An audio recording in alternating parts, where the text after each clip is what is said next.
দেখুন, এই হলো perfect sunny side up. White set but yolk completely running. Most people এখানেই মিস্টেকটা করে। আজকে আমি দেখাবো স্টেপ বাই স্টেপ কীভাবে ঘরে পারফেক্ট সানি সাইড আপ বানাবেন। প্রথমেই ননস্টিক প্যানটা লো ফ্লেমে গরম করতে হবে। হাই ফ্লেমে একেবারেই করবেন না। সানি সাইড আপ অলওয়েজ লো হিট গেম।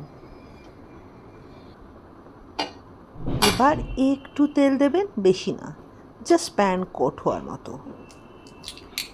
একটা ফ্রেশ ডিম নেবেন, ডাইরেক্ট প্যানে ক্র্যাক করে নিতে পারেন। দেখুন ইয়কটা কীরকম পুরোটা গোটা বেরিয়ে এলো। এটাই ফ্রেশ হলেই পসিবল। নুন আমি এখন দিতে পছন্দ করি না। হোয়াইটটা আগে সেট হয়ে যাক, তারপর দেখা যাবে। অনেক সময় পুরো সেট হয়ে বের করে নেওয়ার পরই আমি একটু নুন আর লঙ্কার গুঁড়ো ছড়িয়ে দিই। এইবার দেখুন, যদি হোয়াইটটা প্রপারলি সেট করতে চান তাহলে কিন্তু ইয়ককে রানি রাখতে চান তাহলে 20 থেকে 30 সেকেন্ডের জন্য একটা লিড দিয়ে ঢাকা দিয়ে রাখতে পারেন, কিন্তু ফ্লেম স্টিল লো।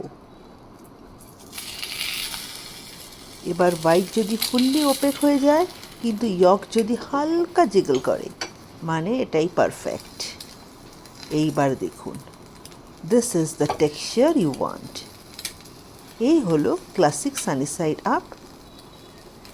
নেক্সট ভিডিওতে আমি আরেকবার দেখিয়ে দেবো আরও 2-3টে ধরনের স্টাইল যেভাবে আপনি এই সানি সাইড আপ করতে পারেন।